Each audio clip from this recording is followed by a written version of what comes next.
Alright, so for this simulation we were supposed to get a profit of $8 million. I was able to receive a profit of $8.2 million, and now I'm going to talk about how I did this and how different things affected this. So if we go to our dashboard overview, we can see that in my last quarter of the simulation, my market share for my large customers in segment A went up by 7%. Segment B decreased by 0.1%, and then all of my other segments were consistent across the board. So the first thing I want to talk about is the situational analysis. So this is really important because it lets you know where you stand in the market and what customers want. Taking that into consideration is the most essential part of your plan, and you will need to plan how to satisfy the most customers to the best of your ability. However, that doesn't mean that you have to compromise for everyone, as we will see later on. So let's talk about our different market segments first. So customer A has been a loyal customer for many years. They're not price sensitive at all, and they are focused on high power to size ratios. Customer B, on the other hand, is focused mainly on thermal resistance. They're also not price sensitive, but they're loyal to their competitors, and they're not currently looking for a new vendor, which would be us. Customer C is looking for both power to size ratios and thermal resistance ratios, and are not price sensitive either. However, customer D is very price sensitive and looking for a high motor or high power to size ratio. So with all that information, we can go and we can look at our market research. So currently, as you can see here, the competitor is better in the thermal resistance range. However, Minnesota Micromotors is better in the power to size ratio.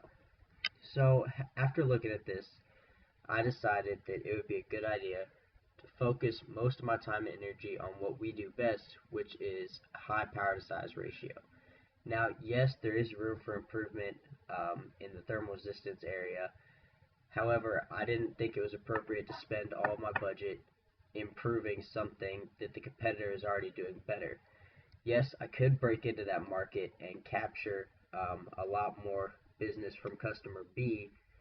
However, I thought that if I just kept doing what I was doing and increasing my power to size ratio, I could capture more business from customers A, C, and D, and I would do better in my bottom line profits.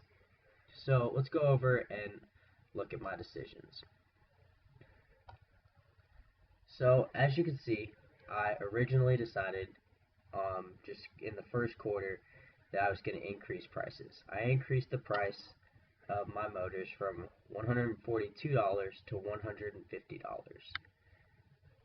I did that for a couple of reasons. Number one, I knew that if I increased the price, I would have a higher profit margin. Now, for customers A, B, and C, this isn't a problem at all because they're not price sensitive. However, customer D is price sensitive, and that's why I gave them a bigger discount. I think that it's important to give people discounts that need the discounts. However, customers A through C didn't really need a discount. Yes, I gave them a discount so they would keep buying from us, but it's not as big of a discount as customer D, who actually needs the discount. So I wanted to make sure that I was maximizing my profits from those larger segments and still getting business from segment D.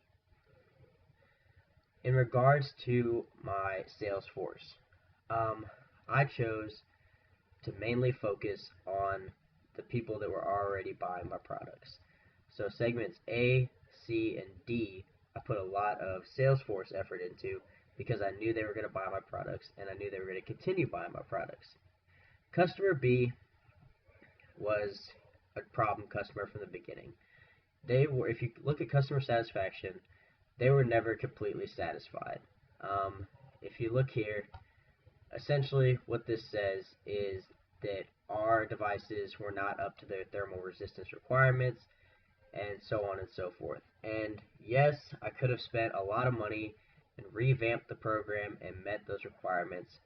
However, they weren't buying that much from us anyway, and they weren't really in the market to find a new vendor such as us because they already had a vendor that was doing what they needed. So I didn't think it was a good idea to invest a lot of time and money into their business when they weren't investing the same time and money into my business. So while I didn't pay attention to them a whole lot, I did still pay attention to them. I gave them 11% of my sales force, which is just enough to keep their little bit of business that they're giving me, but not necessarily gain more business from them. Having said that, if you look at my spending, again, I focused mainly on my large customers, and I focused a lot on keeping my customers.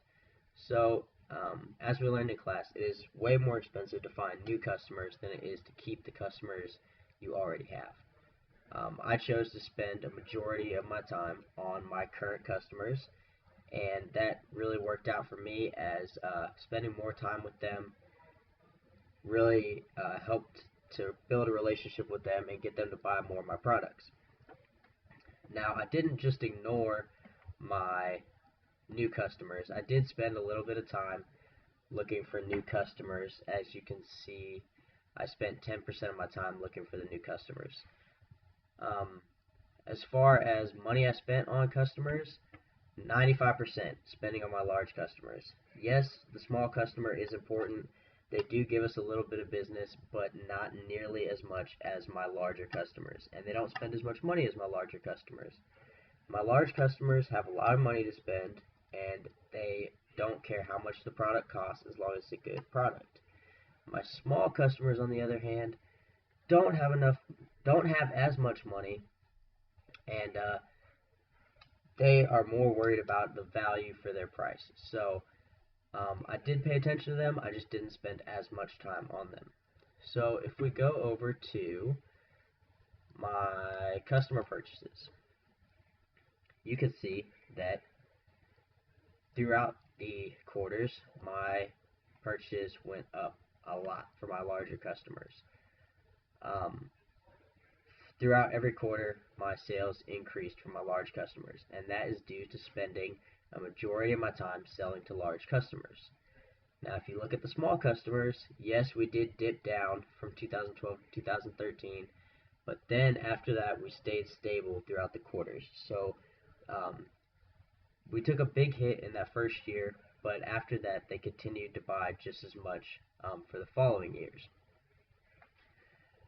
Again, if you look at Segment A, they were a majority of my business. Segment A was a loyal customer. They really liked our product. They thought we had a quality product with our high power to size ratio, and they were a very loyal customer. And as you can see, they spent a lot of money with us. Segment B, as I said, not our best customer. We were not what they were looking for in a vendor. We didn't have the things that they needed, and I didn't think it was a good idea to spend all my money on improving our product to meet their needs when I could meet the needs of 3 other segments. So Segment C, their sales did increase. They bought more from us throughout the years, but not nearly as much as Segment A. And then Segment D definitely bought more from us throughout the years, even though we upped the price of our product. Now, I was able to maintain their business and increase business with them because I gave them such a good discount. They needed a discount, so I gave them a discount, and that was important to them. So, as you can see, raising the price is a good thing because it will increase your profit margin, and as long as your product is good, people will buy it if you give the discounts to the people that need it. So, having said that, if we go back to the Decisions tab, we can see that I fired a lot of people. Let's see, where is that?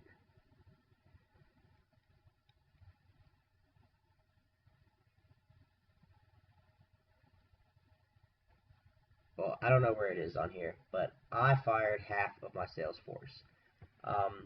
my idea with that was that I didn't need that many people to work for me as long as I spent a lot of money on training them. So what I did right off the bat is I fired 6 people. I started with 11, I ended with 5. Each one of those people that I fired increased my budget by $50,000, and I put a lot of that money back into training and communications. My theory was that if I have good, solid staff that are trained well, I can work with less staff members, and therefore those staff members can be more efficient. I also took some of the money from my employee budget and designated it to market research, improving efficiency, and I increased my power to size spending and my thermal resistance spending just enough to make sure that I was covering all my bases. Now this turned out to be a good thing if you look at quarter 3, because I went over budget and I would have had to fire people anyway to recoup that budget. So maybe I did it too early, but it worked out for me. And as you can see, I never went over budget again, and I had quite a bit of my budget left at the end of the year, which is a good thing as a manager because you can use that money on other things as you need to, or for more emergencies. So with letting go a lot of my workforce, I was still able to obtain a lot of good customer satisfaction. As you can see here in my Salesforce report, segments A, C, and D felt like they were getting an adequate amount of attention from my sales reps, and segment B, even though they weren't getting a lot of attention, still felt like they were getting enough attention to do business with us, so that was good. Again, I used all of this information, all of these different charts, to make predictions about how my sales were going to increase throughout the years. And if you take a look at my income statement, this is how I determined how I was going to get to this $8 million. This $8 million was my goal for the end of 2015, and as a manager, I needed to have a plan to get to that $8 million. So we can go back farther than this, but if you just look at 2015, beginning of 2015, each quarter my net income was $740,000 roughly, and if you combine that with the $6,700,000 I had going into quarter 3, I knew that if I left my trends, or if I left all my budget where it was, I would continue to make money, and that net income per quarter would eventually add up to my $8,200,000 mark. Now, as you can see on this chart here, in the first year and a half, my sales skyrocketed. They went up quite a bit, and I was making a lot of sales, and I had a high profit margin. Now, towards the end, it started to level off a little bit, but still increased every quarter, which was really good. Now, this level off came from a lot of things. Number one, my business from small customers went down, but I was still doing steady business with all of my large customers, which is why my sales continued to go up. So if you take all of that into consideration, that is why my decisions from the beginning to the end were pretty much the same.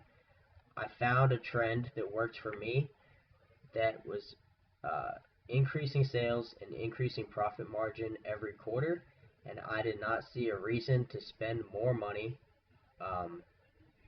out of my budget to change anything. My sales were going up, which is good. As a manager, if your supervisors were looking at that, that would be a good trend, and I didn't see a need to spend more money if all my sales were still increasing. And so I just let everything ride for the next couple of years. I left my prices the same, I left the amount of attention I was paying to each customer the same, I left everybody's discounts the same, and I had a staff that was half the size of what I started with, but they were better trained and and they were more efficient, and that is why I was able to achieve that $8 million. So the last thing I want to look at really fast is the product performance. And as I said in the beginning, if you look here in thermal resistance, yes, the competitor is better than us. Could we have changed that? Yes. Could I have spent all my budget trying to fix that aspect of our business? Sure. But if you look here, Minnesota Micromotors has been better in the power to size ratio and continued to get better than the competitor. So I figured that we have our solid place in the market. We might as well stay there and improve on what we're already doing well.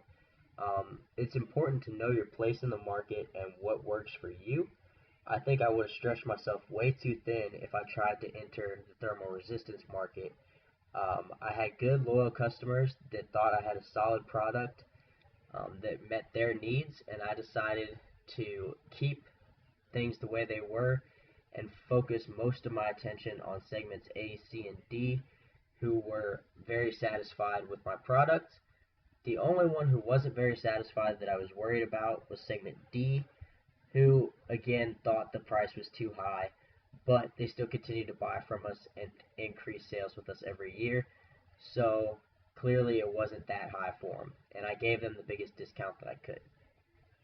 Now again, segment B was of course unhappy because I couldn't meet their thermal resistance needs, but I did the best I could for them, and they already have a vendor that meets their needs, so they can buy from that vendor.